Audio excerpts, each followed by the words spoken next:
Yes, I am. Well, you're an It's fine. independent, right? Yeah. Are you so anybody who's registered No, at I'm all, a or therapist. what do you need to be able to sign on to the mental ballot? health perspective.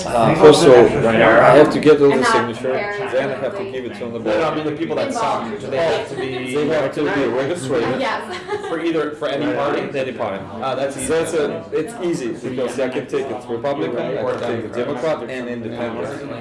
And anywhere in New York, right? 5 hours. Anywhere in New York City, yeah. Yeah. 5 hours. Right. Because some people like I'm asking like, hey, can you sign for me?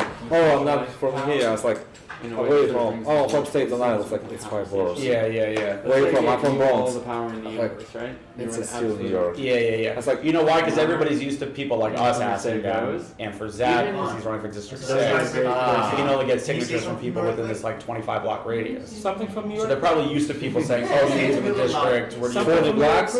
Yeah, District 6 is only, was it 50? No, Something from I'm New on York? 76 district. I'm on the 22nd street. Yeah, you're not in, I'm saying for Zach. No, I can sign for him, but I can, no, Sounds too like far a away. home. I'm running a sound check right here. Something right I can see you guys when you talk. Yeah, can you guys just be quiet just for a second because I'm running a sound check right here. I'm just so sorry. Devon, can you say something again? Say something again? Okay, you're coming in good. What about you, Vitaly? About you, Vitaly? Oh, that's So, okay. You're okay. Elliot, if you, so it has like two things. You can either put it on sideways. Yeah. Oh, I. There are two I'm just places concerned about the to put it. directionality of the mic, so just want to make sure that I'm picking up you.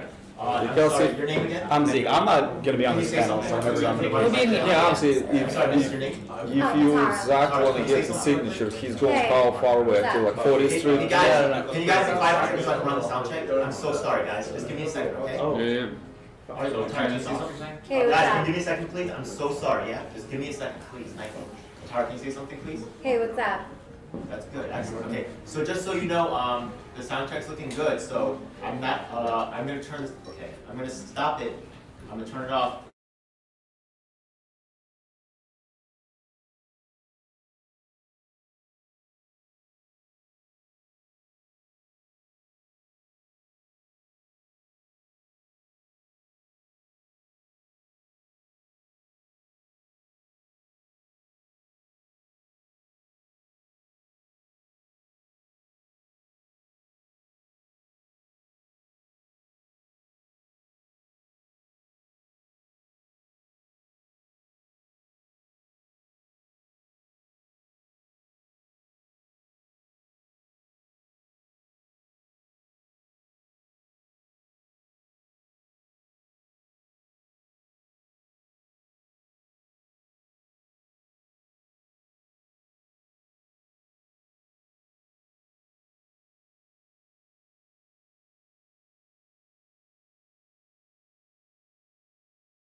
Stand up. Are we recording? Or if you don't want to, I support that as well. Sorry, sit down. We're not gonna stand up again.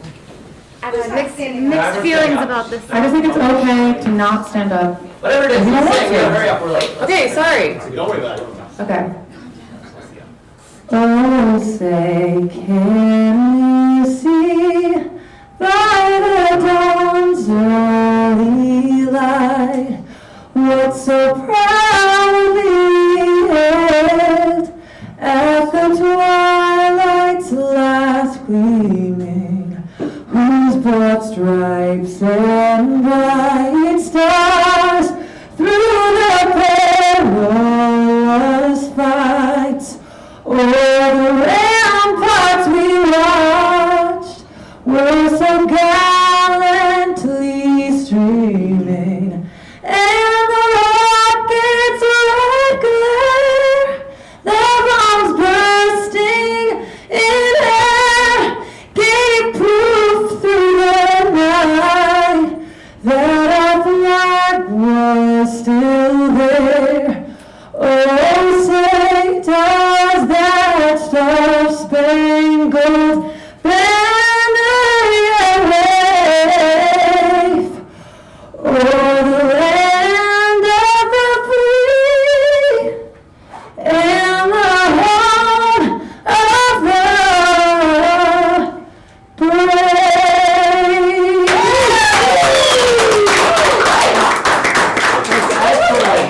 Oh, thank you so much, Sarah. That was really terrific. I wanted to welcome everyone. I'm really pleased to be here and be hosting a first-of-a-kind panel in New York City. We're bringing people from all across the political spectrum, all sorts of experience, to talk about how we can get a safer New York City for everyone. Now, we haven't seen this. You might be surprised, but we haven't seen this once since these issues really came to the fore. Please excuse me, that's a motorcycle of some sort. And this is the first time. We have people from all parties, including independents, and we're going to have a really productive conversation and just about creative answers to make things better. So without further ado, I'm going to hand the mic back to Sarah, who's a TikTok star. She has 200,000 followers, and then we're going to take it away. All right, thank you. Thank you everyone so much for being here today. Thank you especially to our panelists who are here. I think it's super important to have conversations about political issues in a nice way where we can all respect each other and voice our opinions and feel safe about it. So my first question for you guys is, more and more people have joined the conversation around fair policing, particularly young people who are engaging in these conversations for the first time. What, in your opinion, do we need to keep in mind as we work together? Does anyone want to take this question and start off the conversation? Ira, maybe? Sure. Great. Do you want to grab that mic, press that orange button, make sure it's on, and go for it? You guys hear me? Did we test with the? Yes, we can test with this one. Is that working? I can just talk. You can also just talk. Yeah, why don't you just talk? Go for it. Yeah. So first of all, thank you so much to Zach Weiner and his campaign for having me and a conversation like this. I think this is what democracy looks like. And too often we end up in our silos, whether we're online or we're in person. We surround ourselves with like-minded people, and we don't reach across and actually look to be challenged. So it's conversations like this that will really push us downfield into a new age that democracy will actually serve us. So thank you so much for having me. This question is about fair treatment. And I think fair treatment under the law almost presupposes... Wait, before you jump in, can I just jump in just for a second? I'm Yes. so sorry. Yes. Can I grab that mic right there for a second? We got it. Can I grab that mic right there? Let me grab that mic right there. Yeah. Can I grab that mic there? Can I grab that mic? This This is your actually my mic, I mic? think. Yeah. Yo, check it out right here. This is your boy DJ L7. I got something to say. Now, right here, as a tradition for the events that I run, which many of them are first of a kind, I'll tell you that right now I represent the streets. I'm a true street activist, and I tell you that many times people who run campaigns today is something different. Yeah, a lot of times you see these candidates come up to the stage and you see them talk about the problems. Motherfuckers want to talk about, say that they can fix welfare. They never fucking experienced welfare a day in their life. How the fuck are they gonna fix it? Because they heard about it from some motherfucker who never also been on welfare. Get the fuck out of here. Yeah. Get the fuck out of here, you know what I mean? I'm fucking sick of that shit, and honestly, I represent the streets. Let me tell you, this is not just a part of a local program, we go national. So I'm gonna talk about a couple of people that's supposed to present today. They will be edited, and this is the live stream right here. Props out to my people right there, not sure how many people's on right now. But you know we going national with this. First of all, we already arranged the first third-party independent debating forum here in New York City. This is another first.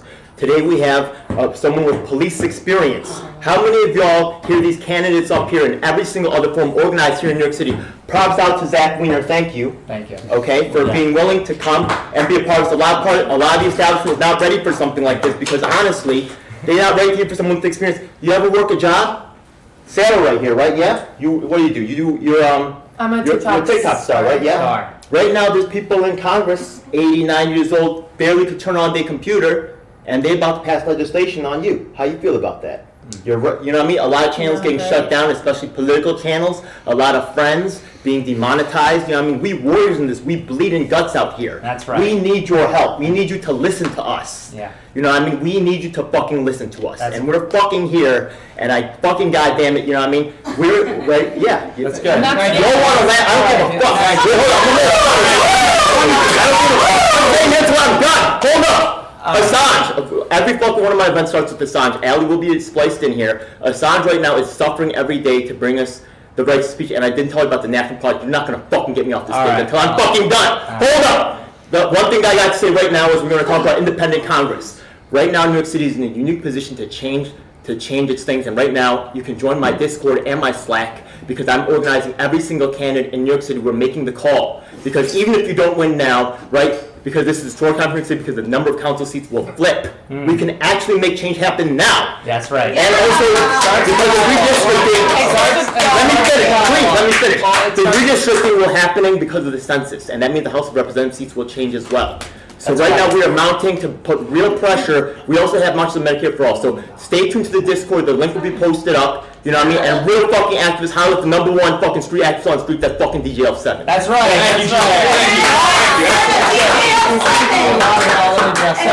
These aren't working. A lot of passion, and DJL helped organize that, and we certainly appreciate that. Thank a you, lot of great DJL. causes. Thank you, DJ. And so, Ira, why don't we pick back up? What was the question? so just to refresh? Just to refresh. We want to just refresh where we're starting off. We're starting off with, before we get into like the nitty gritty, we'll get there. We're starting with, what do we need to keep in mind as we work together with different opinions? Like, how can we move forward in a, like, what do we keep in mind as we're coming together constructively? And you can start if someone else has something to say about what we need to keep in mind as we work together.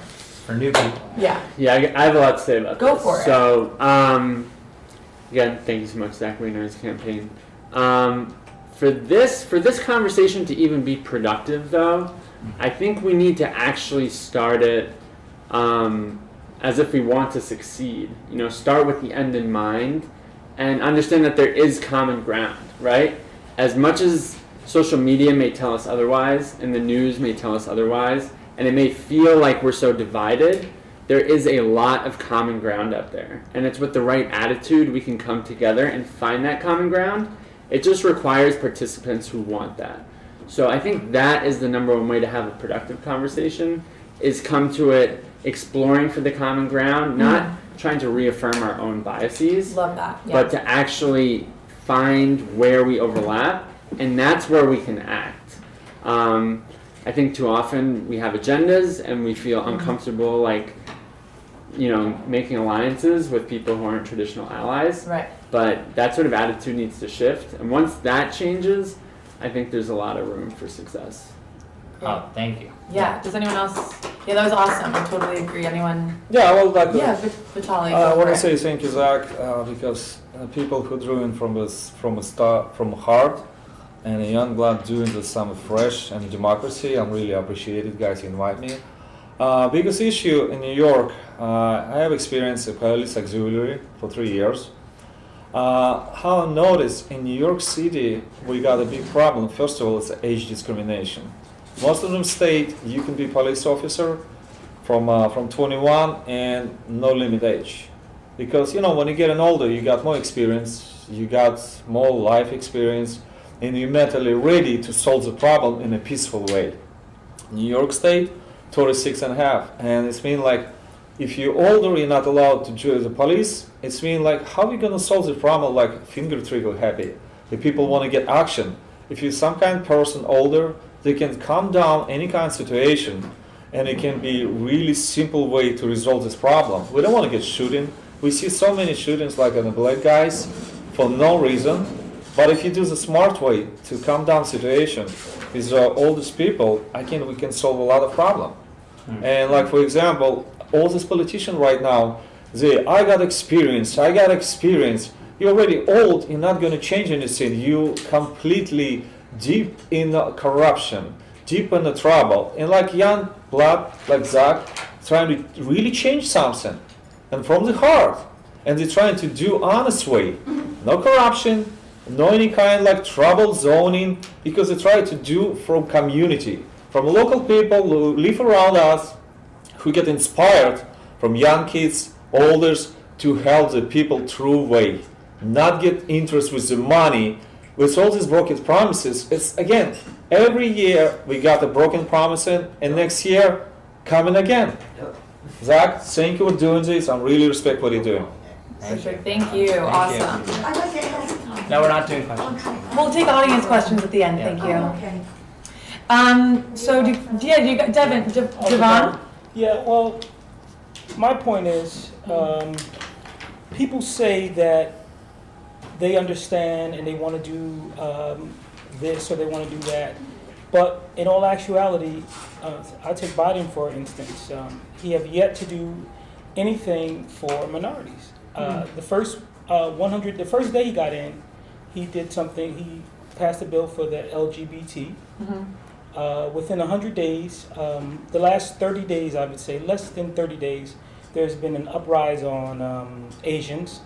And within this 100 days, he's already placed a bill to stop hate on Asians. But there's been hate going on in this country, and bigotry, racism, all across the board, and everyone seems to ignore it.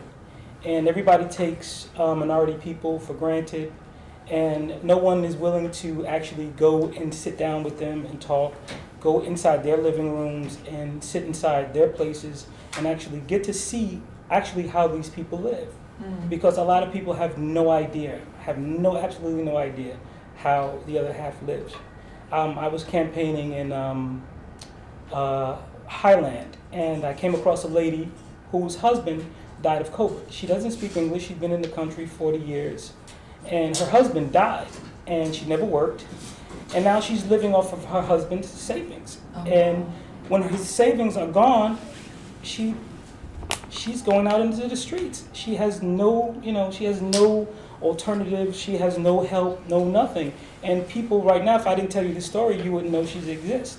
So a lot of people like that out here that exist. You see the homeless, they're walking around. A lot of them have mental issues. A lot of them are veterans, And that's another thing. It's just like people take a blind eye to real issues, and they get on their soapbox in the beginning of. I'm not saying you or anything like that. No, I understand. You can even say call people out. I don't know you like that. The little bit of that I do know, you seem like a genuine and nice person, and that sometimes that goes a long way because some people will smile in your face and already be, taking their shiv out of their back, ready to stab you. So, No, I think being genuine and kind is part of, bringing these conversations to light and like hearing opinions from. And I agree with you definitely in terms of people not visiting and seeing the other side of things. We took a tour of some projects in NYCHA housing over on 61st, and we found out the budget was not reaching them from the community board, and almost no one from that community was on the community board. There's 51 members. So it does seem to be there's this huge disconnect. There's a lot of talk about things and then not a lot of first-hand experience. Or action, or even first-hand experience. I hear that for sure. Totally. And you can say anything you want about me. Hopefully I'll change your mind as time goes on.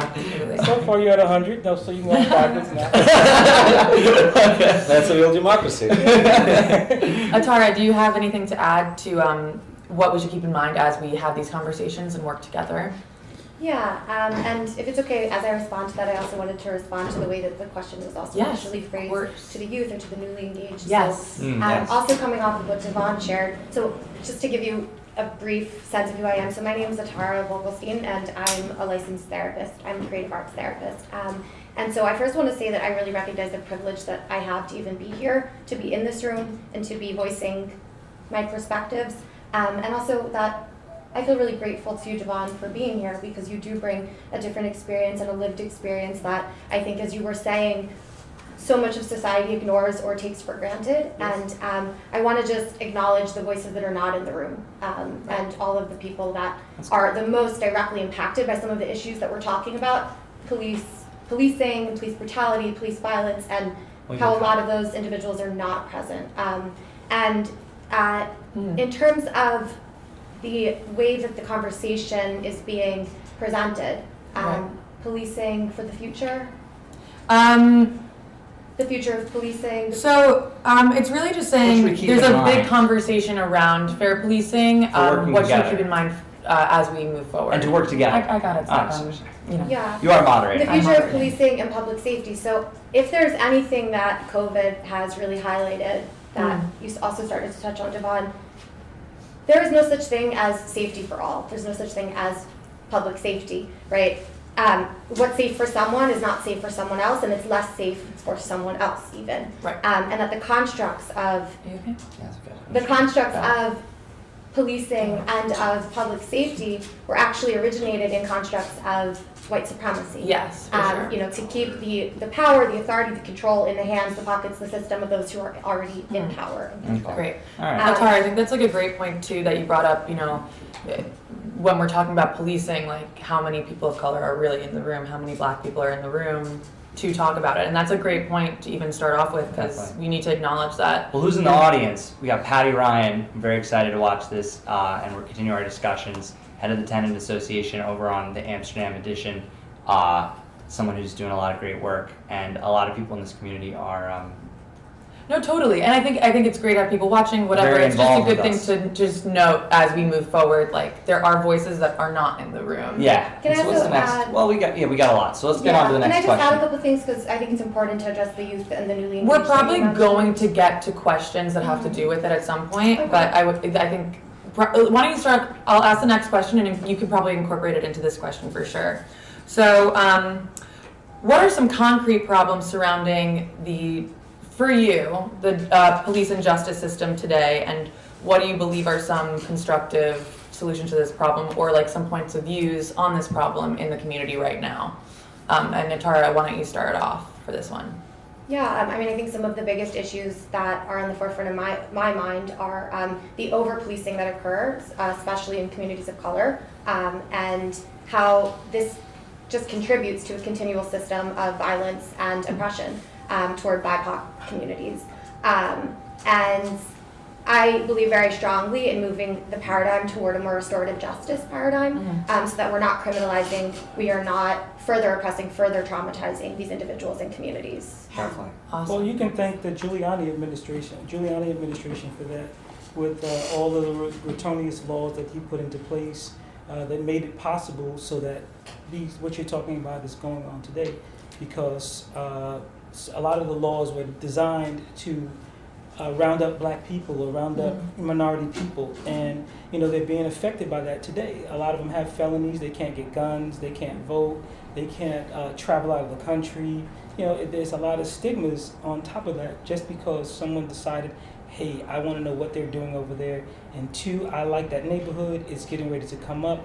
I know in about 20 years we want to make it gentrified, and so we'll let it go down, and we'll flood it with crime and drugs, and then we'll say we need more funding because the neighborhoods are out of control, even though it's been proven that most of the cops been putting the drugs and the guns in the neighborhoods.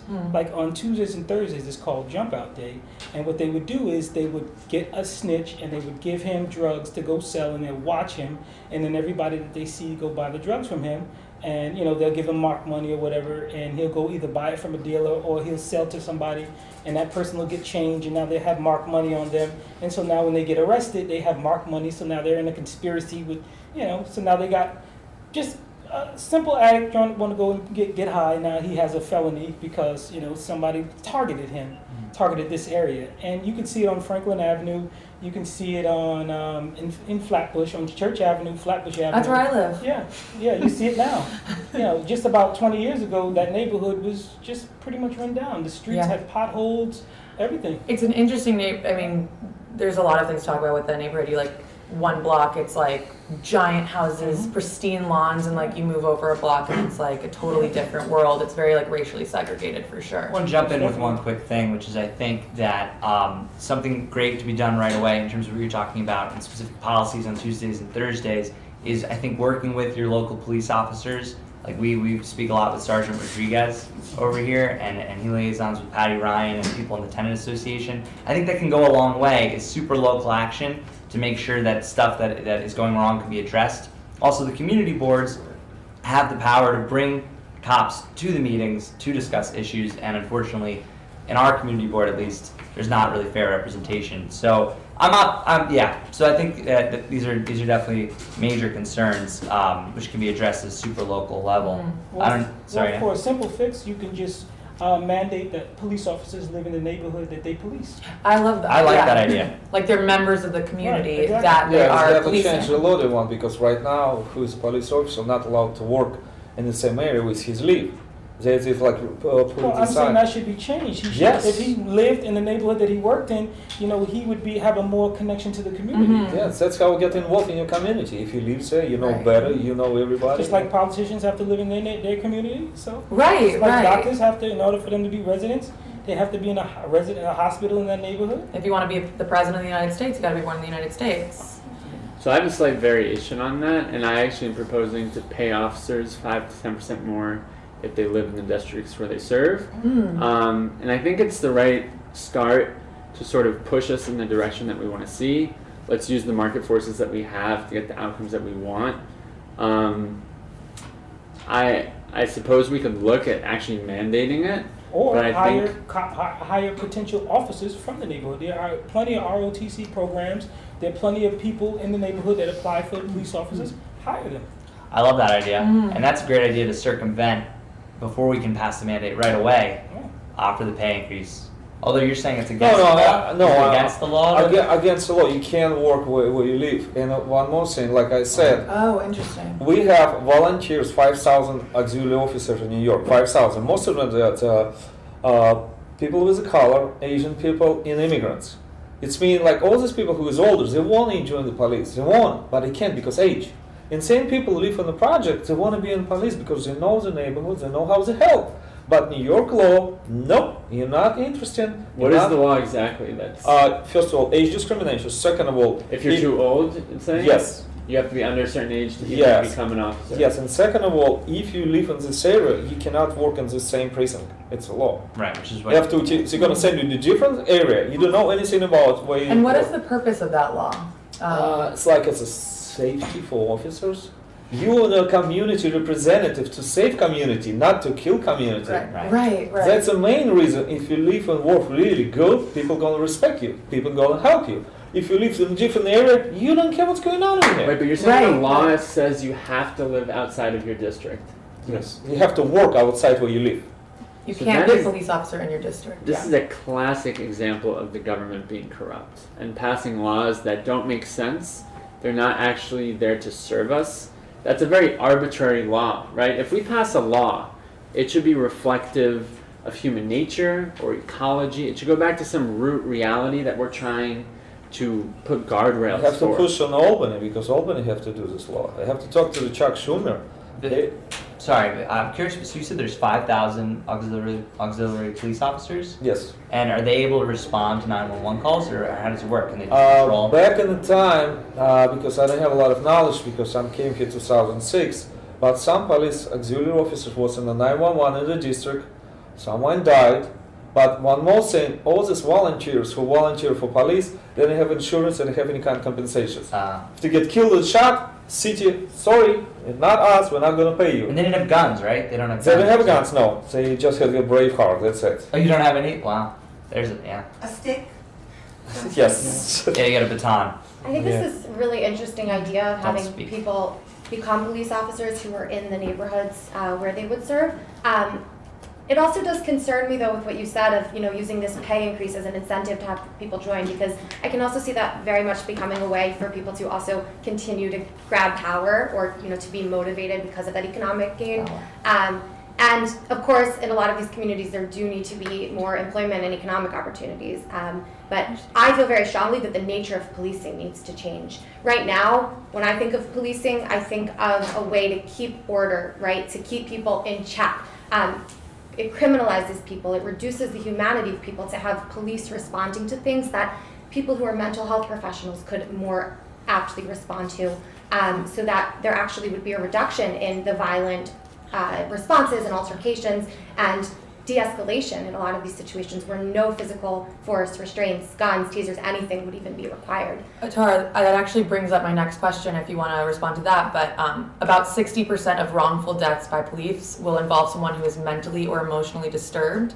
Clearly this is a problem. What do you think is the best way to handle emotional or psychiatric emergencies? Do you think do you know of any existing services that handle psychiatric emergencies? Are there programs with social workers or therapists, or do you think the police should be handling this?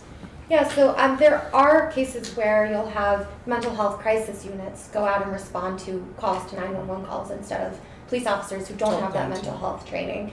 And to have mental health professionals on the scene where the crisis is happening is so vital, because if you think about it, if you have a person who's in crisis, maybe they're experiencing acute psychosis. A police officer is not trained to be able to assess, is this person agitated because they're responding to internal stimuli, right? Hallucinations, delusions, tactile hallucinations, because they might be having an emotional disturbance that's related to past trauma. Perhaps they're neuroatypical, perhaps they have ADHD or they're on the autism spectrum, and so if a police officer arrives to the scene and starts giving them commands or aggressive body language, this can just aggravate that person and cause further, it escalates the problem and the crisis. Rather than, from another approach, if you have someone who's trained to be able to respond with the body language that might say, hey, I'm actually here to support you, to ground you, to give that person space to be able. I want to ask a question about that, because I know you guys can clip this together later, right? This isn't live. Like, it's live for me, but whatever, right? Yeah? But check it out, right? She just said that a police officer cannot distinguish if someone is listening to hallucinations.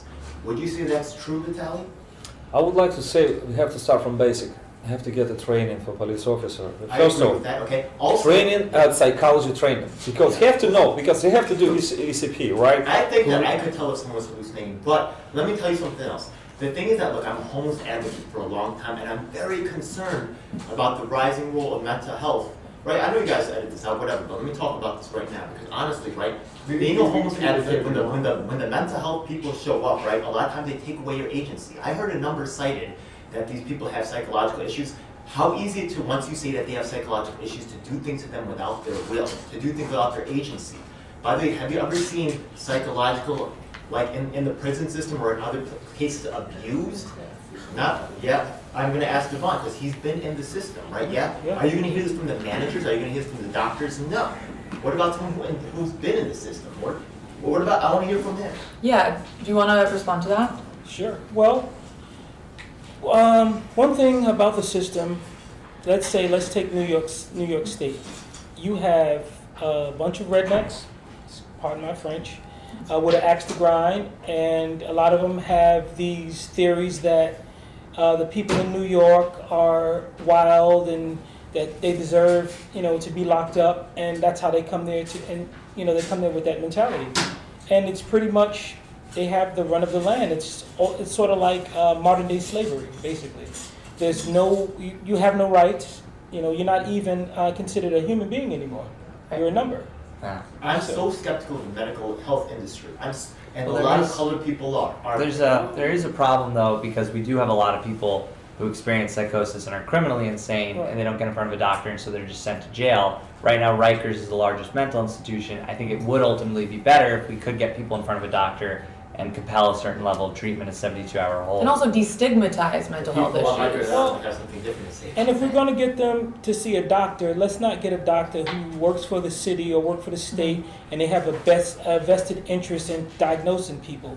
Right. So, you know, a lot of times Right. they'll diagnose you with ADD, or they'll diagnose children with ADD so that they can pump them with A medication. bunch of visits. Yeah, you know, so would you, sorry, but would you say you saw people in the system, because my impression was that a lot of people are in there who were experiencing or are experiencing some form of severe mental illness, and that's what led them to be in there, and they're criminally insane but have not been assessed as such. In prison you have nothing but time, and with time you have you have nothing but to think, and then you reflect, and a lot of times some people, I've heard stories. Jamal, I'll just use his first name. His mother was a crack addict in 1988, and she had a daughter and a son. Her daughter was 8 years old, and she used to let a white guy who was a doctor, she used to let him come and have sex with her daughter. He was having sex, it was a child, and he, ravished her, and he wanted to go again, and Jamal said, I'll do it. And that's how he became, turned out like that, so to speak. He was having sex with the guy to keep him from having sex with his little sister. Oh, there's a tragedy. And, he's, I guess he was using drugs to suppress those feelings, and it led him to just do some crazy things for drugs. Yeah. And he got locked up, and once he was locked up, he couldn't take that, and then he just started, I guess he was missing the drugs, and he just started just doing a lot of crazy things, and they moved him somewhere else, so I don't know whatever happened. Oh, they moved him to treatment. Yeah. As long as I don't know if they good moved him to treatment, but they moved him out of the unit. Alright. So I don't know whatever happened. Because to him. we used to have, until the 70s, we had state hospitals, and we had Right. 600,000 hospital beds provided by the state for people who are mentally ill, and now we have 19,000. Well, my mother worked for Brooklyn Development Center. She was, I forgot what it was. She's retired now. She lives in Florida. What that place was there were awards of the state, whether they were babies or whatever. A lot of times, a lot of them were Jews, so to speak. A lot of the people there were Jews. I don't know why, but that's just what it was. A lot of the babies were Jews? Where in Florida? No, my mother lives in Florida now, but this was it was Brooklyn Development Center. It was called BBC. It was on Fountain Avenue. It's no longer there now. They put a new development over there, but that's where it was. Jewish babies? They had a lot of Jewish people there. My mother had a client. She worked there 33 years, and she had him when he was an infant. Oh wow! So God. the wards of the state. The parents don't want the kids. Maybe they have a minor deformity, or whatever the cause is. The parent doesn't want them, and they become a ward of the state. And this is where they end up at. And they grow up in mental institutions. There was Willowbrook. I don't know if you guys ever know about that. Willowbrook was a tough place. That was not so good. when they closed down that, they opened up all of these, centers. Yeah. And the same thing happened, just about, but on a smaller scale. I'm hearing you touch on so many aspects of how systemic abuse happens, and something that I'm thinking about that also goes back to some of the earlier questions around the presence of police in communities, and what's very popular now is the hashtag defund the police, and the importance of taking the funds that go to policing as it is in its current state and putting it back into these communities so that they have the infrastructure for healthcare and mental health care and access to these resources, economic opportunities and recreational and arts and culture that we can bring to them by really going to these communities, asking them what they need, and looking at the prevalence of drug abuse and incarceration. Yeah. This can all change if we go from the ground up Totally. and just change, not just change, because obviously it takes tons It of takes work time, and openness, yeah. but we need to change the nature of how policing occurs so that we don't have these rates of incarceration and people growing up with their children. I feel if the federal government stepped in and took over all of the branches of the police force and made it federal, then because you have to realize in the South, a lot of the officers are there. It's been generations, a generation upon generation upon generation. So just like with the police, like the fire department here, most of them are their grandfather worked there, their father worked there, Right. when 9/11 happened, you know, it was a shock because they were like, wow, whole families were being wiped out because they were all working in the fire department. You know, they were all working in the police department. So this is why, you know, things like that, and they had to, okay, well, now we got to go restructure the process of how to become a firefighter so that more people become firefighters now. More people become EMS now. I think it's actually extremely dangerous when the federal government gets involved with such local issues like policing. Policing is different in every community, and to have, especially in a transcontinental country with hundreds of millions of people, 50 different states, to have one standard for policing, every single police officer, every single community has to abide by. It's so unlikely that we would pass the perfect regulation that would help everyone, especially in the context that the government systemically doesn't serve the public. It serves the special interests. Definitely turn around states like Pennsylvania, who are common law states, and they write their own laws. Because if you ever get in court in California, Pennsylvania, or any other common law states, they pretty much can whatever they feel like doing, and you have to fight the system, the federal system, to get out of there. So that's the state law, though, right? Yeah. So each state allows write their own policing laws. So if you had a federal government with a mandate, just a straight law all across the board, you would have everybody on the same playing field. Just like with the federal officers, they all have to follow a specific guideline. So you don't see federal officers just shooting people just out of, you know, with the quickness. You don't see that. You don't see federal officers when they come up to you, they already have their gun in their hip and with, you know, aggression in their tone. I think the federal government has so much of their own work to do with Guantanamo and so many military abuses and the war on drugs and so many other failed projects at the federal level. For them to get involved at state and local level, I think they have like their priorities, and we in New York City have ours. I'm running for mayor, so my scope is New York. I think it's important that we have local control over our police departments, education, all these issues that the majority of our budget is going to. We need to have control over that, and if there really is some powerful, meaningful federal regulation that is really proven to be effective, like, we can have that discussion, but I think that really should be a last resort. We as New Yorkers need to have control over our own police. Well, if it wasn't for federal law, we still would have Jim Crow in the South. It's definitely an interesting idea. I had never heard it. It's very innovative that the federal government could take everything over. And we sometimes the military is very organized, for better or worse, and can have sort of a uniform rule. So it's an interesting idea I hadn't heard before. Definitely a lot to work to do at all levels. Can I ask you what your vision of community policies that might be different than the current way that police are utilized would look like? I feel if you see people as human and you look at their human rights, and then you look at their civil rights, then you just focus on that, and that right there would be the template on how people conduct themselves and how people act, how people interact with one another, because you're always thinking of this person's rights, who you're talking to. This person has a right to be respected.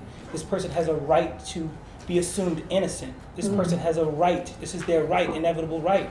So if you're not looking at a person and you're just looking at, oh, I just want to make it so this can happen, this will run smoothly, you're going to hurt some people along the way. Those humanity, I'm sorry. The people that build the railroad, a lot of them unfortunately died, but we got things from point A to point B faster. We did get, yeah. So I just want to ask Vitaly, so you worked on the police force before? I was a police auxiliary volunteer. Okay, so you were auxiliary police. Yes. So I'm going to direct this question for you next. There's been a 75% uptick in resignations from the police force recently. Do you think that this is a concern? And if so, what do you think can be done about it?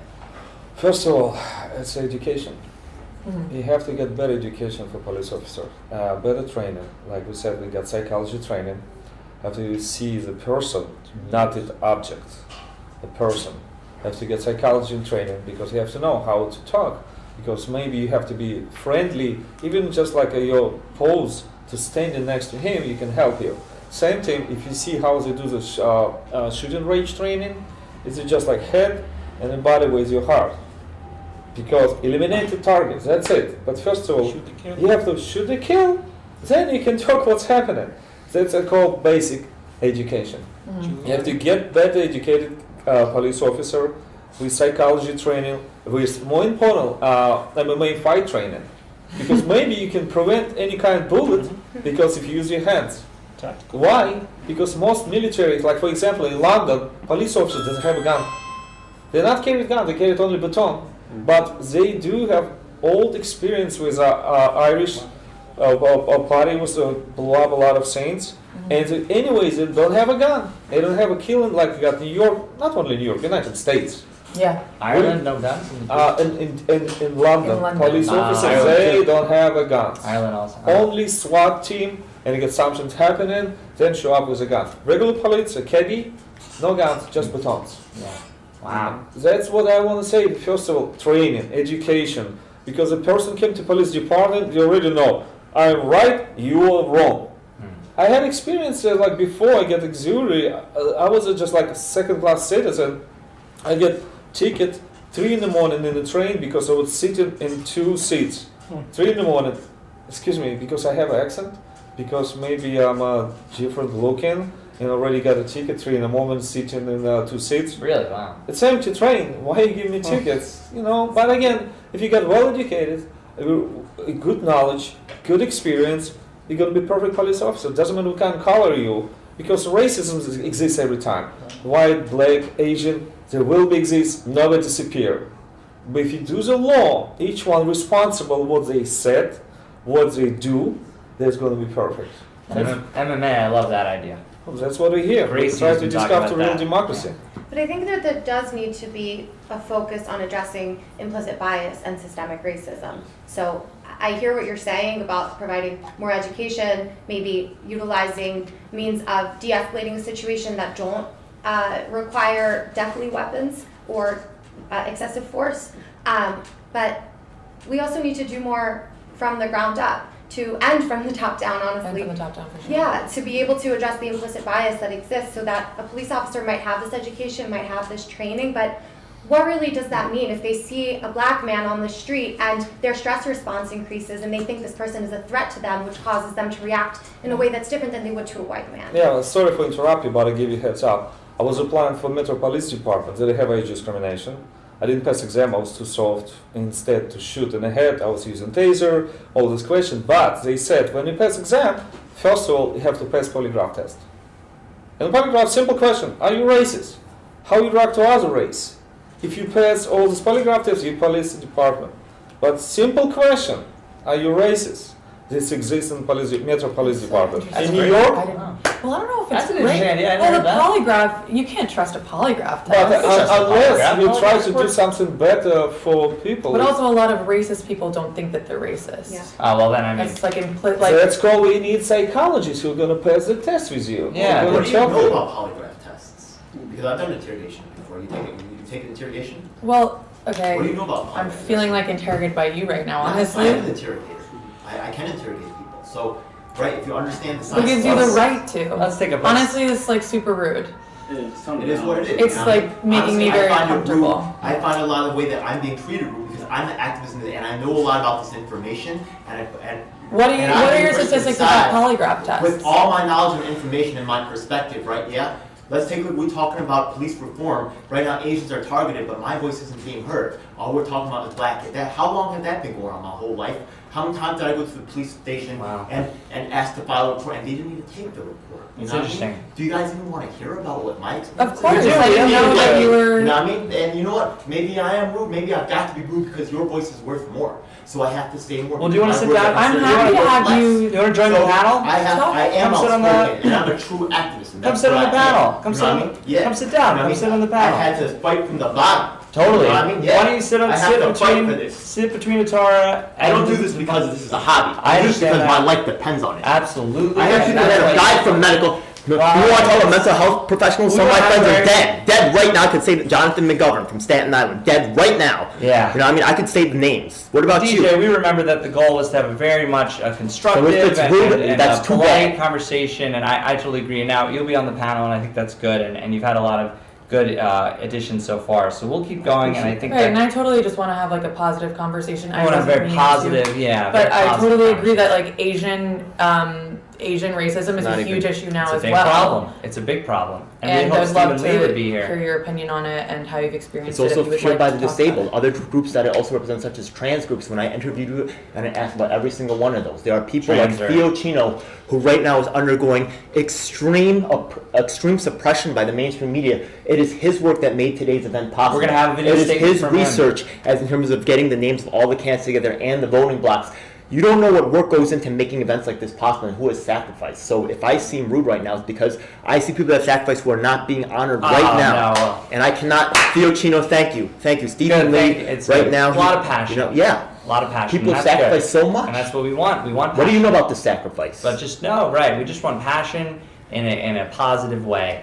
And I think my impression is polygraphs work well. So it's an interesting idea. We don't do You should know the polygraphs. science. It has some limited value. And right? absolutely. So why don't we move on? Can I respond to something that DJ is expressing? We just have more questions I want to burn through. Yeah, but I think it's important. Yeah, just we can keep the conversation going. DJ just expressed feeling like his voice is not being valued and not being heard, and I just want to say, DJ, that I do hear you, and I hear you expressing a lot of anger, and that you have a right to be angry, that you have friends who have been abused or even killed by the system. And when we talk about white supremacy and the structures of white supremacy in policing and in public safety as it was initially posed, this does extend beyond Black people and brown people. It also goes into other communities, Latinx communities and Asian communities, and people who are differently bodied, differently abled. People Russian Jews. And I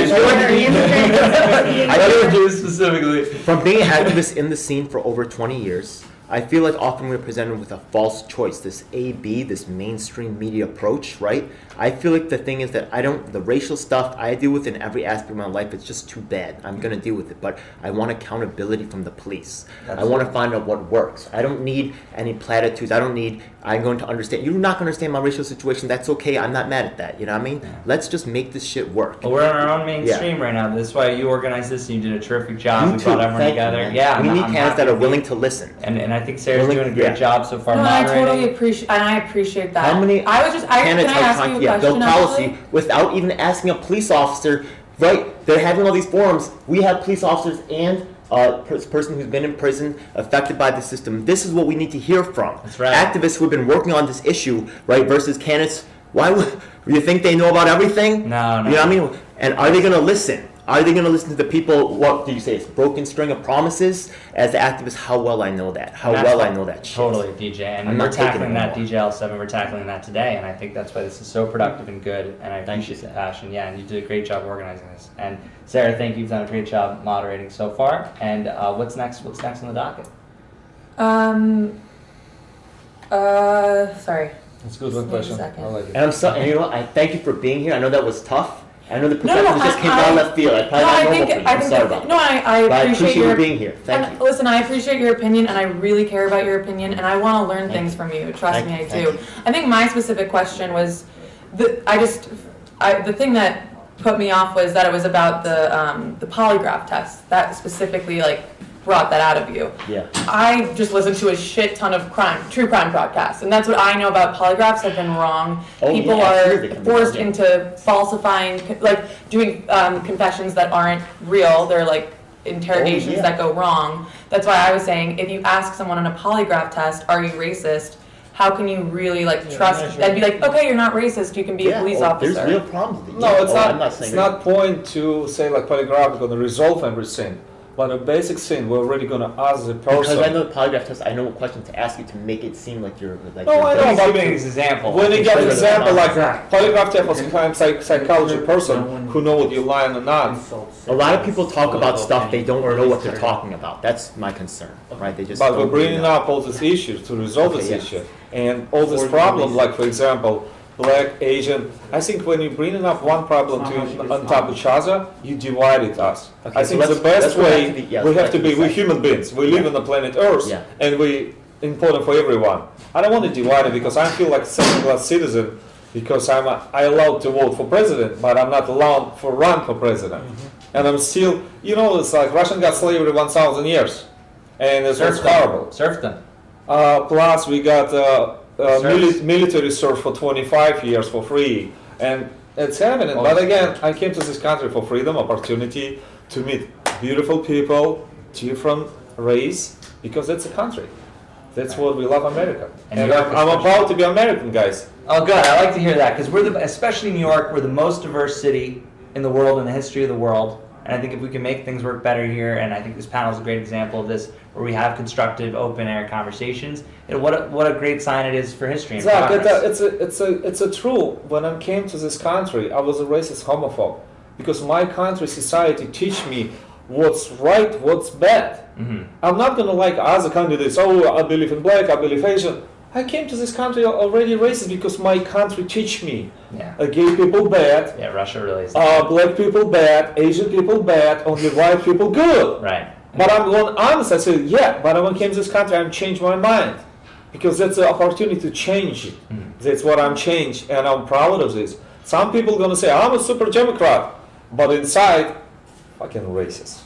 Yeah. Well, I feel like right now the tone is everybody feels like they have a voice, in which everybody does. Like the climate is teaching us to speak up now. Before, a lot of people were suppressed, and now a lot of people have something to say. They're saying, like, it just didn't happen to you, it happened to me too.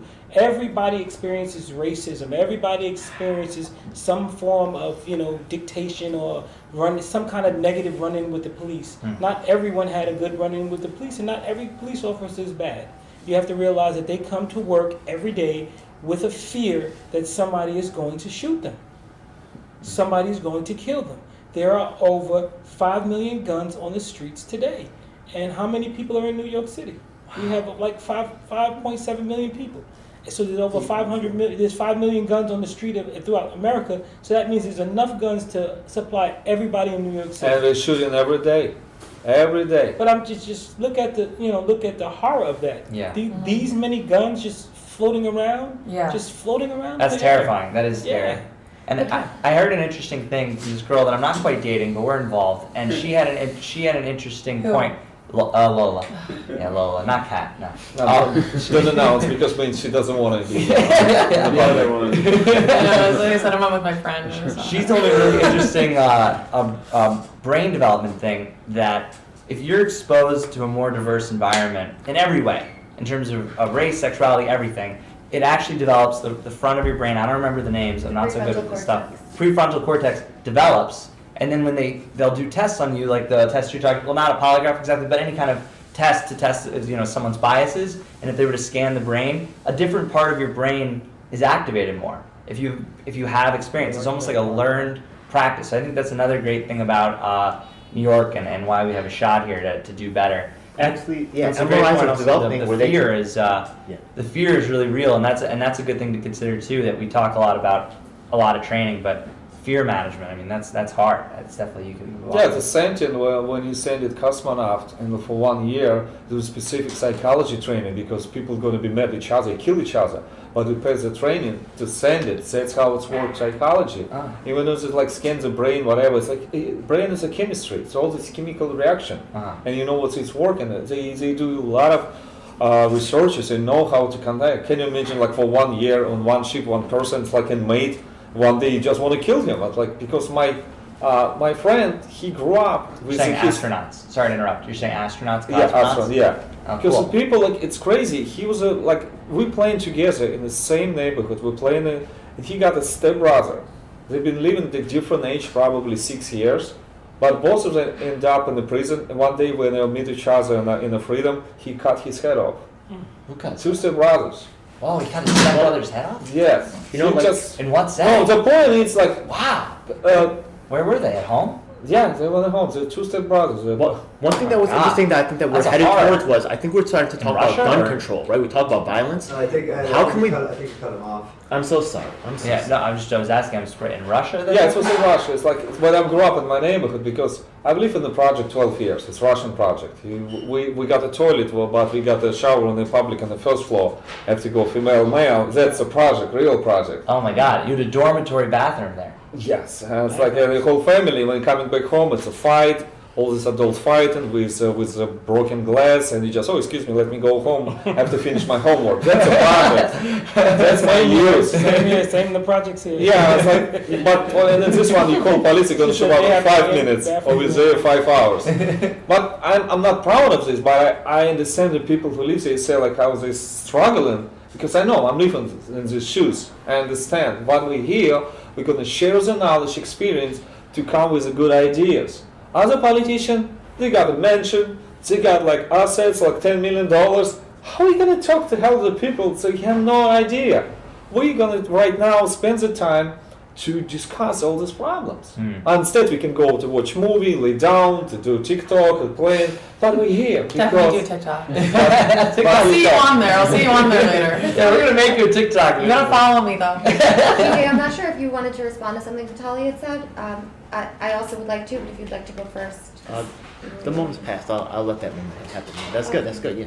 Thank you for sharing. we're doing it for good, son, right? We're here to help the real I democracy. appreciate your perspective as having an experience as a police officer. I think that's very necessary. So thank you. Oh, it's not me. It's not like a lot of Asian people, Yeah. because they speak like me with accent, Yeah. but with a brave heart. I'd also like to give you extra credit right now because you're an auxiliary police officer, which means that he's a volunteer. He doesn't do it for the money. He does it for the love of the community. That's right. So honestly, for sure. My sons and the guys who is New York said, I respect that. everybody, hello, I auxiliary respect police, that. respect. You guys keep doing. I am done because I'm a politician involved, but you guys keep doing. I really respect what you do. Okay, so you know, My I mom was thought about joining. I was gonna bring up, like, we could talk about, right, gun control then. That was something that I heard talked about earlier. What do you guys think is appropriate for gun control? You know, as you think- Okay. Yeah. History, I will tell you history. Before 1905, you can buy a gun in New York City. Yeah. When? 1905. 1905. Then it's making a law 1911. So I think in August, it's like you have to get a license because it was Tammany Hall corruption Democrats, because it got involved big corruption. Tammany Hall. Yes, and then they passed the law, only police officer and white supremacy allowed to carry a licensed gun. But before it's happened, everybody got a gun. And in statistic, the crime was lower than they passed the law only white privilege get. This means before everybody, black, Asian, immigrant, they can't have So a gun. you're against gun control? I'm not. No. I'm up for background check. Okay, background And each one person, what's police doing? They prevent it. They're not stopping in the process crime. Interesting. The crime is happening. I'm What do you sorry, think but I just feel like if you're a taxpaying citizen, you should have a right to bear arms. Suppose something breaks out, and because you committed a crime 20, 30 years ago, you shouldn't be able to protect yourself? No, that's what I'm talking about. Everybody allowed to defend themselves. I'm supporting for legal gun control. Because right now we said 5,000 guns, not legal, and keep killing. How many legal guns killing every day? Zero. Well, there was a man in Virginia who said his house was broken into, and 13,000 guns were stolen from his house. What? Why did he have Oh that? my God, that's a big house. First of all, What if you do it 30,000? if somebody came to your house and to steal 13,000 guns, that means that a truck had to pull up. Your neighbors watched somebody go in and out of the house. You got all these guns, and so happened that. And it. No Are you sure it was not their house? Another house? He said his house was broken into, and he had logged 13,000 guns. Over 13,000 guns were stolen. That's But impressive. you don't have a camera. You got all of these guns in your house, but you have no cameras. Come on, I understand what you want to say. I'm saying he's selling guns. Who's this guy? That's what he's doing. He's selling guns. He's definitely selling. But I know this is my... Selling guns. mental buying health them. a lot. He's going to the gun store, he's buying guns, and he's selling them. He's stockpiling guns, and then he said, "Oh, somebody broke in my house and stole all my guns. 13,000 guns are missing because now his guns that he has are showing up in crimes." So he's saying he has to say somebody stole his guns. So it Correct. seems like That's generally, wrong. it seems like generally we're against gun control. Now I want to hear what she had to say because I'm very. A lot of people talk about defund the police. They're trying to refund into mental health stuff. What do you, or maybe it's something else. Go ahead. Oh, thank you. I mean, if you want to focus on guns now, that's okay too. I mean, I've heard from the police officers. You know what I mean? Yeah. I definitely want to hear your part as well. Thank you. I mean, I definitely am not for guns. I feel like there are so many deaths by gun violence every single day. That yes, there's a difference between owning a hunting rifle, but the fact that any person can go into a Walmart and buy a gun with no check into their background, into any kind of mental health issues, it's very problematic. But I did want to, if it's okay, since you did ask, respond to what you were describing earlier. I appreciate that input. Yeah, the polygraph. That makes a lot of sense to me, actually. Well, one thing I want to jump in. So this is good. It's freewheeling, but I want to kind of give the football back to Sarah because Sarah is moderating and she has the question. So I'd love to just. I'd really love to talk about qualified immunity because I feel like that's definitely a big issue right now. Just so you guys know, it grants government officials. They get immunity in civil suits, so it comes up a lot, like with police officers and shootings. And I was wondering your stances on qualified immunity and why you have that stance. So we haven't heard from you in a while. Ira, why don't you go ahead and start? So I'm immediately suspect of anything that grants a certain subset of a population advantages that the rest of us don't get. I think there should be equal treatment under the law, unless there is a very specific reason why not to give equal treatment. And it's on the government or it's on whoever's passing this law to tell us why we are not enforcing the law equally.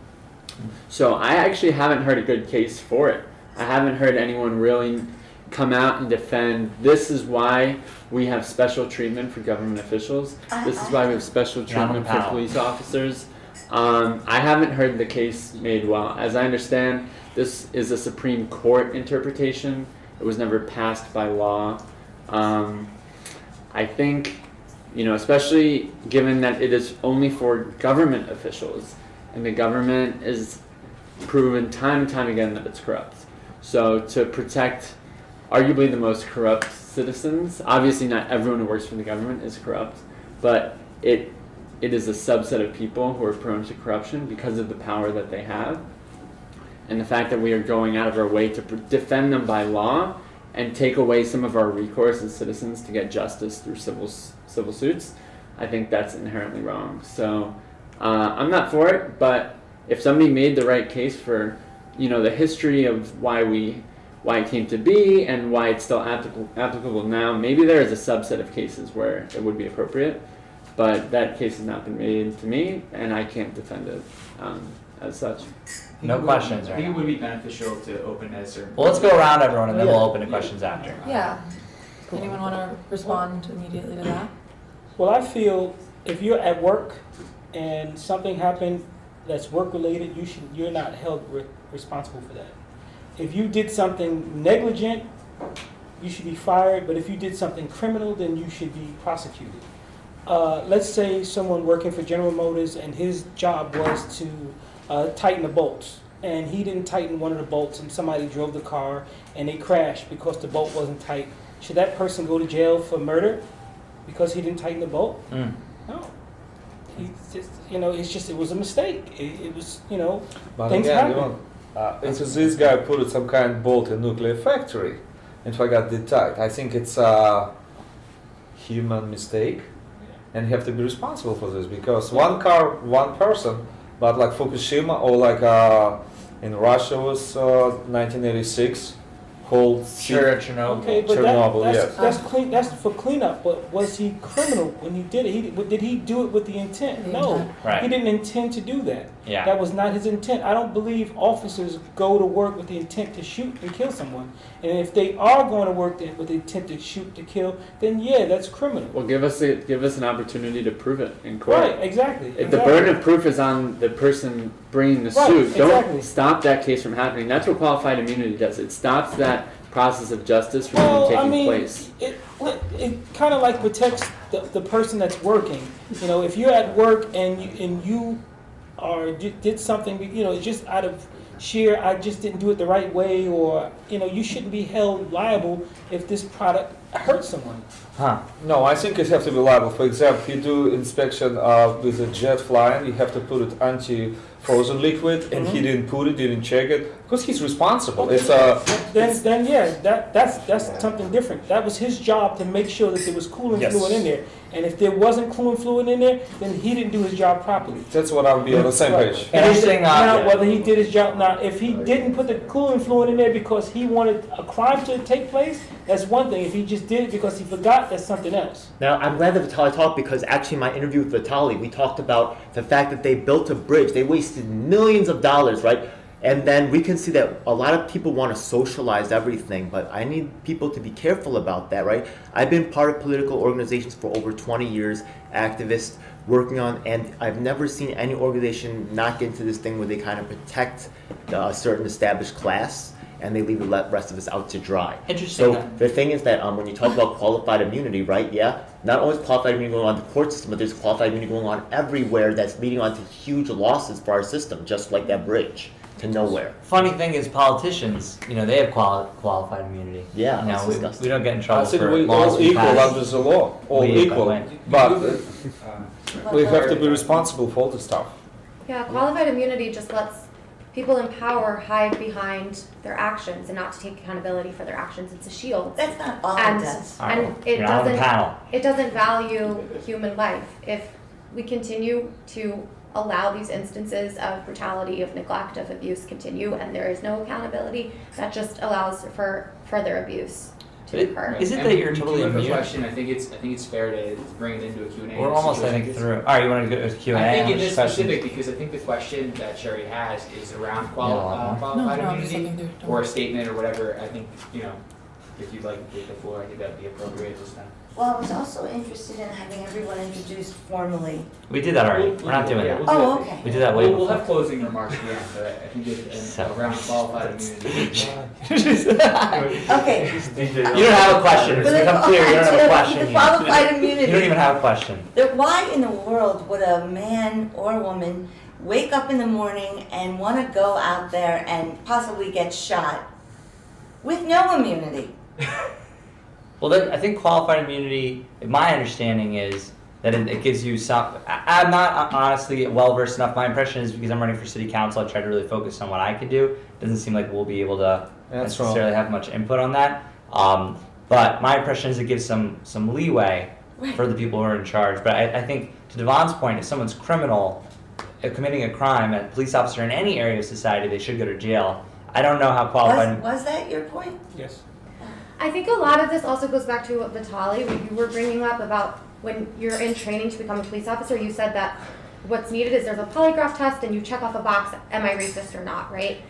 How problematic this is, because most police officers, we could say, are good people, right? They want to do good. But where the issue really lies is in the fact that someone who has racist beliefs or implicit bias about another group or another individual because of their racial presentation or perhaps their ability or any other marginalized presentation, right?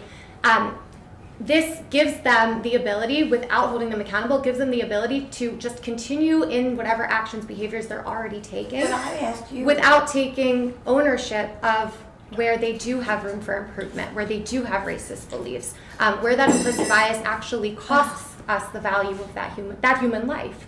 And so it's not that they're showing up to work in most cases saying, I want to shoot this person, or I'm going to kill this person, but in most cases, when the crisis escalates and that stress response is triggered and fear is triggered and they have a split second to decide what to do and they're armed with a murder weapon and they're armed with a taser and they're trained to use restraints that do cause harm, they are going into aggressive defender mode, right? They're in the role of the aggressor in that context. And so, that's what it is. right, into fight or flight, and usually, and this might be something that we get to, but so it's like for the police officer, they're responding to what they perceive as a threat, and usually the person that they are responding to as the threat perceives the police officer as a threat. because of whatever experiences they've had that have told Totally. them that the police officer is the oppressor or the abuser, and so they can't trust them, or from prior experiences of trauma and harm. That's why I love the MMA idea, by the way. I think that's a great idea to train people in jiu-jitsu and other forms of combat. 'cause And you learn- psychology too. And psychology. Big time Yeah. psychology, both. Yeah.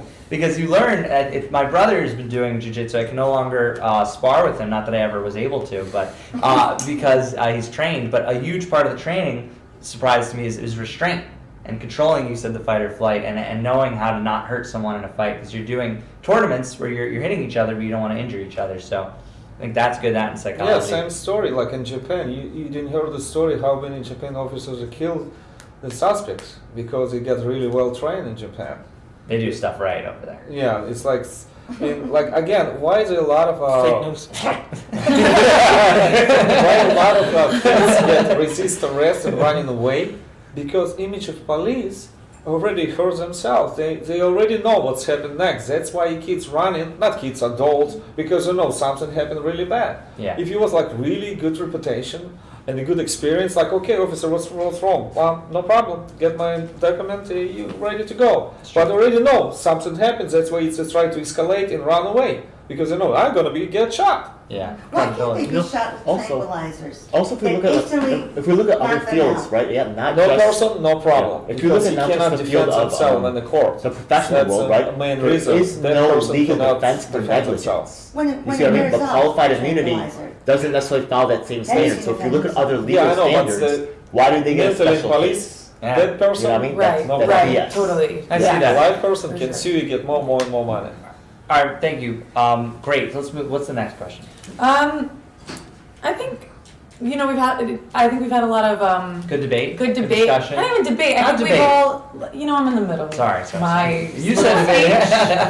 This is like a back and forth duo moment. It's like a me moment.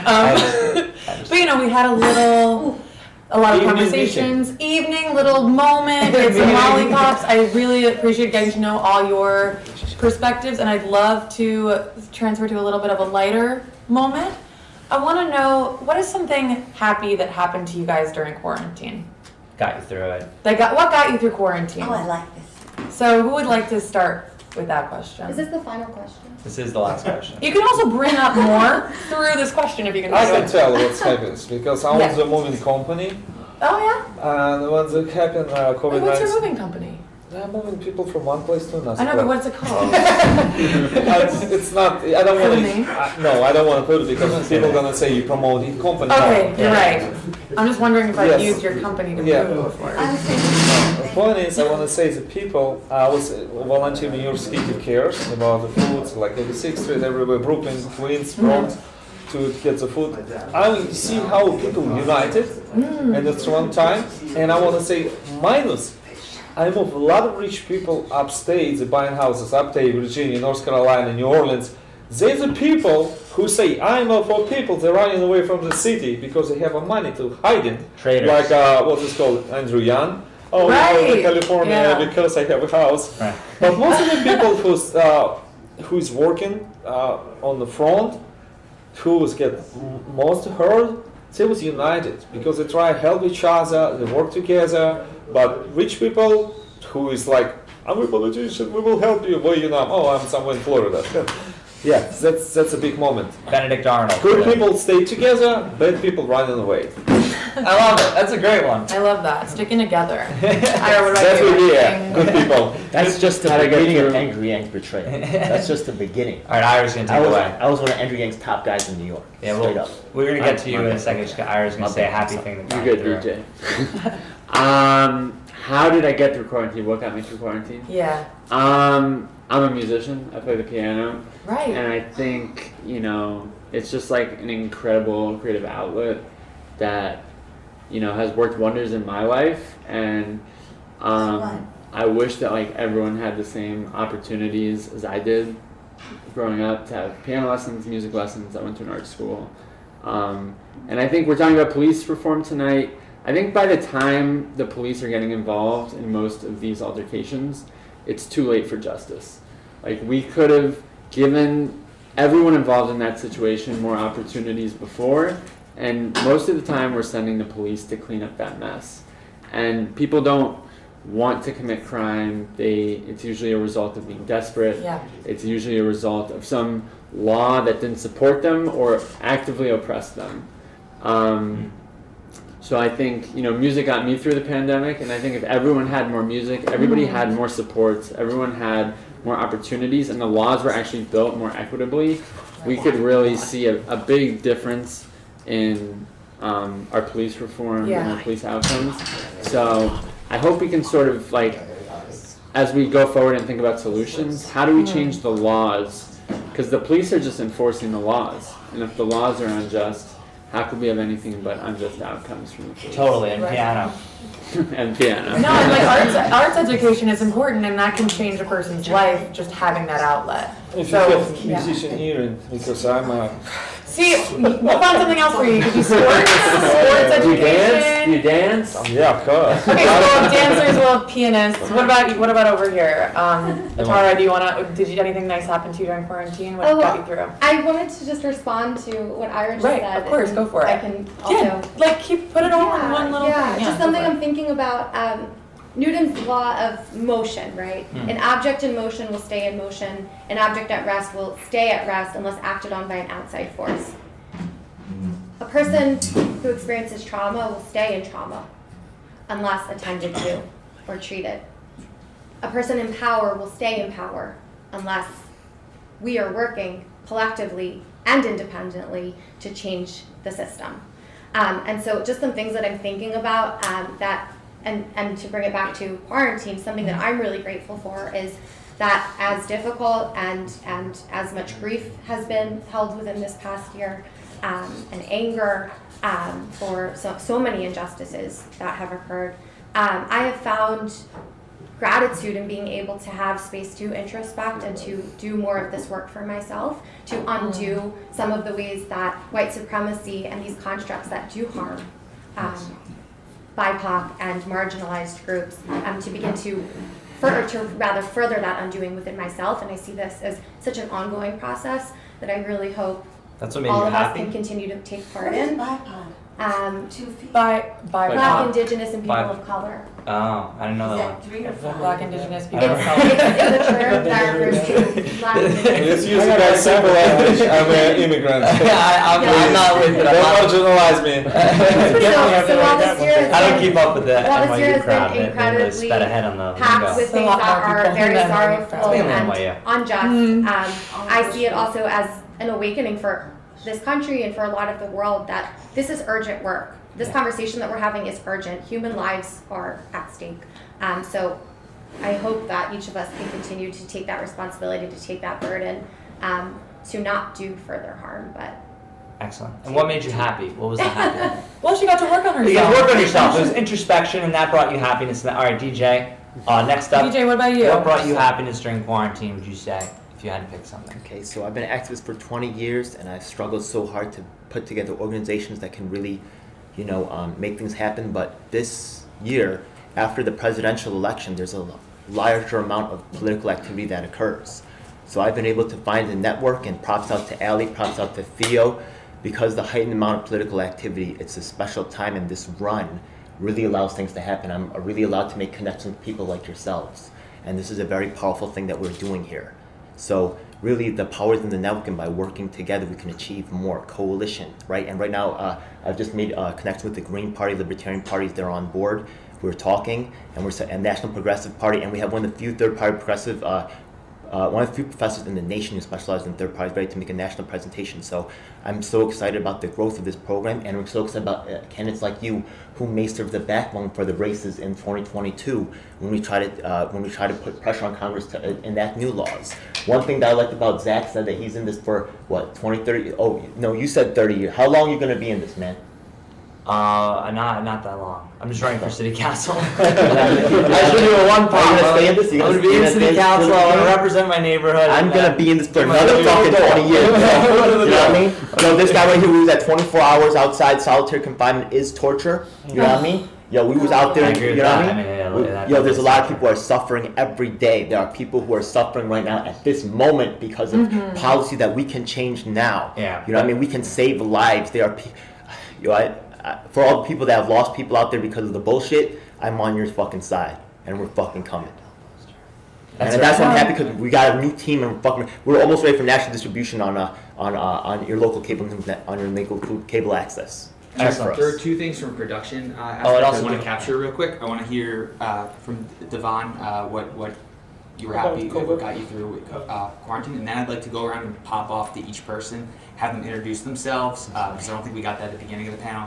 You can just share your message, what you have to say overall, and then I know as the nature of this kind of conversation goes, we got contentious at different points. I think as a show of unity, it'd be cool if Sarah again sung the national anthem and we could all stand together. Oh, that's good. I like that idea. Let's do it again. I feel like we did that. No, can we do a different song? Oh, should we do a different song? I'll do a different song. Oh, New York. What's it? Ooh. I'll try. Well, let's not join in. But anyway, you get the idea from production. I don't know about the holding hands part. Well, we don't have to really hold hands. I mean, a show of unity. That's fine. We got pushback. Clearly, I'm hearing a lot of voices in the room right now sharing their input. That's fine. From a production aspect, let's just pop around and get each person introducing themselves and what they're about, that kind of thing. And before we do that, obviously, Devon, if you could share what happened. Sure. Okay. All right, I'm Devon Nash. What got me through COVID? Unemployment and stock market. Yeah. Oh, nice. Bitcoins. Love that. Justice. That's well done. Most definitely. That's I was great. like, wow. You mean you own bitcoins and you're happy now? Yes, I bought bitcoins with my unemployment money. That's a Damn, great you really did the right thing. Oh, that was the way. You got that $200 every week. You got that plan with that financial plan. Oh yeah, we do. We have. That was hot. Yeah.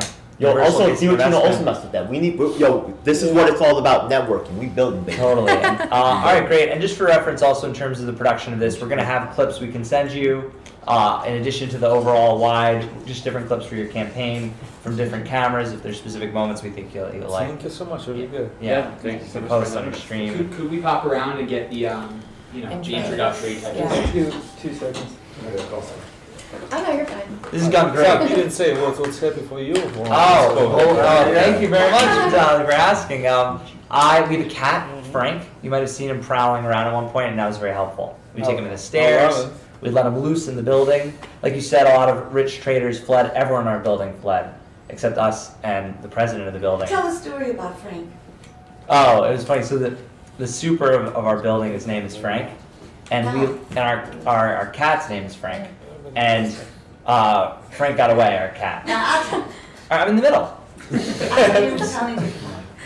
I'm sorry. And the cat got away, and Frank got away, so we called downstairs to the doorman and we're like, hey, have you seen Frank? We think he's running around by the 4th floor.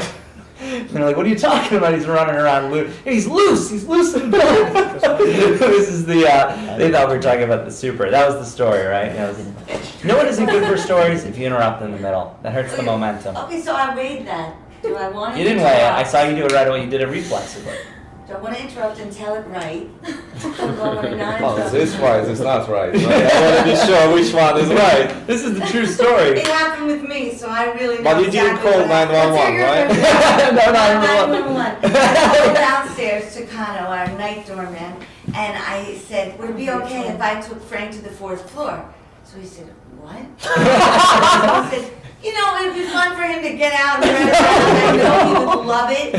Stop! No, I did. And he said, what are you talking about? Take him out! What around? Sure.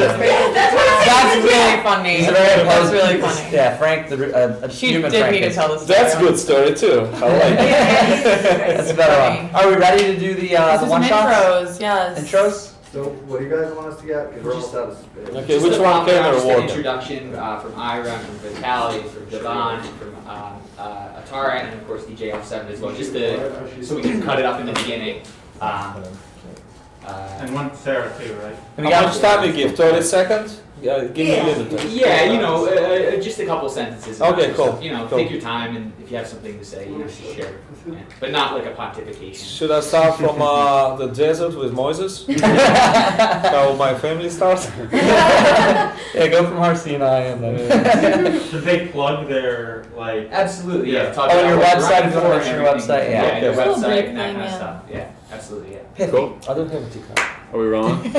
Awesome. What am I looking at? Right here? Or right there? No. Pro Look at you? Alright. That's a good call. My name's Iris Adman. I'm running for mayor of New York because I have watched every election since I started voting, and before we propose all these great ideas, we have important perspectives on both sides, and we're so passionate about it. But we've almost forgotten that the government does not truly work. It is supposed to be of, by, and for the people, but it is corrupt. It's been perverted to actually serve the special interests, donors, people who keep politicians in charge. That's who the government serves the best. You can tell from the laws, you can tell from the systemic issues in government with gerrymandering, lobbying, revolving doors, bottomless corporate PAC donations. So for me, my campaign is about speaking out against corruption and looking for solutions. So if you have a solution, I want to hear from you. Again, my name is Iris Seidman. I'm running for mayor of New York. You can find me at seidmanformayor.com. Email me. I'm in a different park around New York City every week for my Speaker's Corner edition. I publish position papers every week or so. And all I want to do is talk to you and learn how you would have helped fix corruption in government, both locally and at state and federal level too. I don't think we need to applause. Right. No, it's a positive. It's reinforcement. I'll take the applause. I get it, but it's harder for the editor, right? Yeah. Yeah. Okay, yeah. Now we got it. Little sound good. To an AA. Because I get what you're doing. I get what you're doing. Hi, Vitaly. Another start, right? Hi, my name is Vitaly Filipchenko. I'm running for New York City mayor.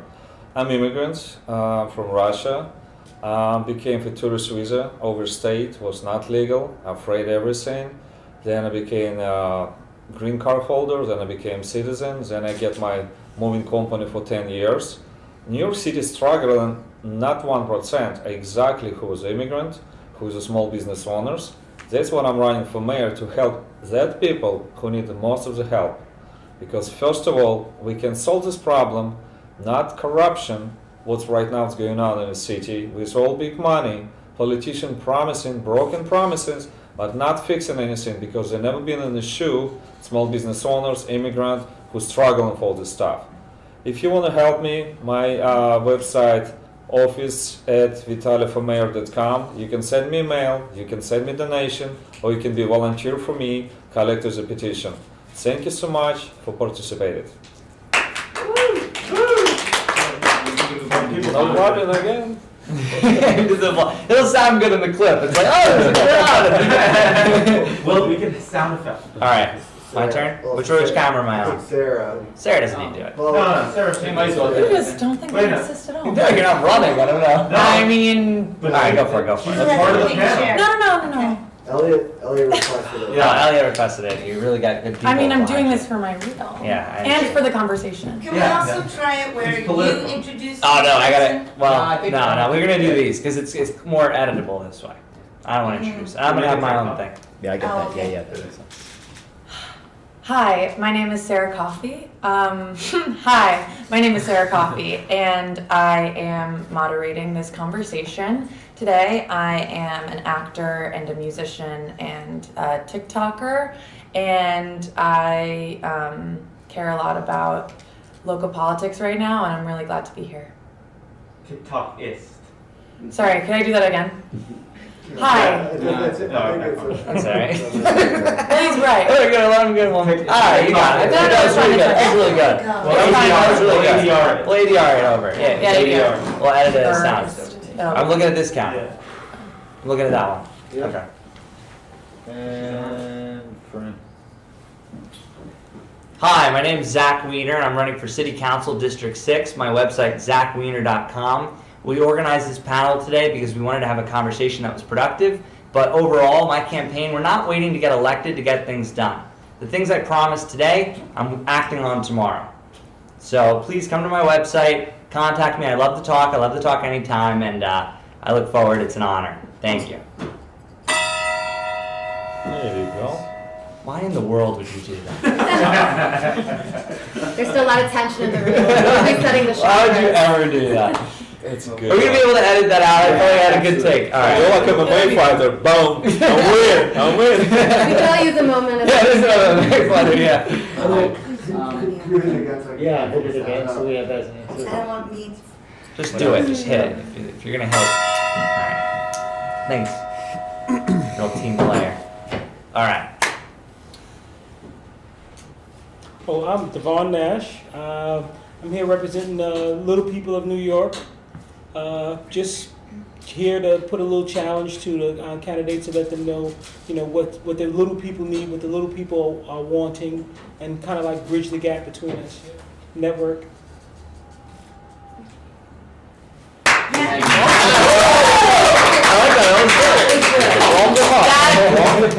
High bar. All right, DJ. Here we go.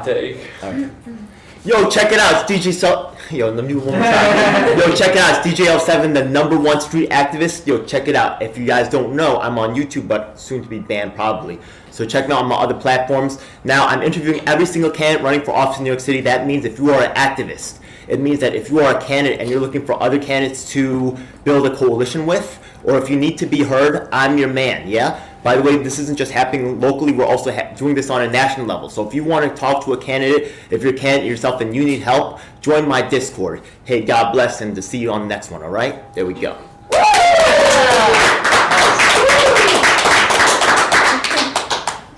My camera just died, but he's going to get it. Okay. Sorry, guys. The film is over. We still have that We one. still have this good Like I said. Atara will get one. And I would like to end it with this. Okay, well, let's hope it's flawless. Hi, I'm Atara Vogelstein. I am a drama therapist and licensed creative arts therapist in New York. You can find out more about me on Instagram at Therapy Walks or at my website www.therapy-walks.com, in which you'll find a new service I'm providing in light of COVID-19, therapy outdoors. So provide different options for accessing therapy during this time of pandemic and global crisis. I am here to provide a little bit of a perspective on mental health and trauma-informed care, especially as it relates to policing, police brutality, and the impact that has on communities, especially communities of color and marginalized populations. I have experience working with a variety of populations, from young children who've experienced complex trauma to adults experiencing a range of mental health issues, from acute psychosis to substance use disorders. And I've been in private practice for the last year during this pandemic. So I look forward to the conversation and to continuing this ongoing work and commitment to healing injustices. Woo! Alright guys, can we get some sort of show? Do you have a flyers? We do have some flyers, yeah. Joe, Can we all sit together? I think that's gonna lean on me. I feel like that's I love this. Oh, I think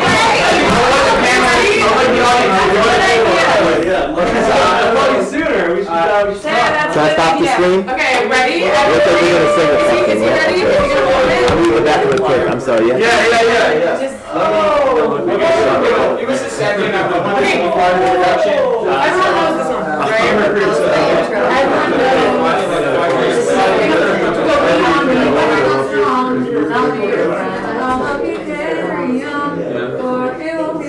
Yo, Alex, what? That's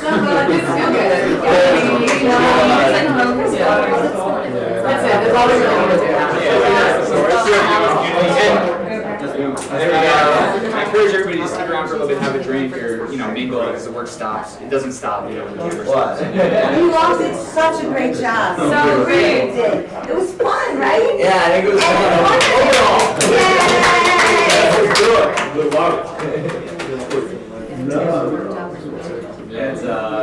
It's good. Thirsty? Yes, we got some water, please. Thank you. You want to go? So just like hurry up a little bit. From the fridge? Quick, go! Go! Do you want us to record this or just? Yeah, we're gonna show unity to end the whole thing. Yeah, why not? Okay, so maybe Joe just introduce it. So. Are you gonna be a lukewarm water? Great. We're gonna. Hurry up. Get out. Are you rolling? Yeah, you can come in. You want to come right here? Mom? No. Okay, ready? Pay me. When you have. Come on, Steph. No. Oh, Jerry. Oh my God! You forgot to turn it on. Are you rolling? Okay, let's put them up here. Let's When put you them have- out. Get out here. When you have contentious Oh, yeah, it's the conversations whole- like this, Why is not going? I don't understand. remember what binds you together is unity, the love. This lady, We're gonna sing a song right now. We're together. We're trying to get crazy for you guys. Jerry, you take it away. 5, 6, 5, 6, 7. Lean on me. Lean on when you're not strong. And I'll be your friend. I'll help you carry on. For you won't be wrong. I'm gonna need somebody to lean on me. When you're not strong. And I'll be your friend. I'll help you carry on. For it won't be wrong. 'Cause I wanna need somebody to lean on. And in that spirit, Yeah, exactly. Well, and last thing, we're trying to get Alan Handel a kidney. So for all those watching, if you know someone or you yourself are interested in doing the kindest act of all, arguably, please contact How us. long does he have? Well, I don't know. Jeez, 2 to 3 years. Okay, so anyway, thanks so much, and it was a great productive conversation, and thank you.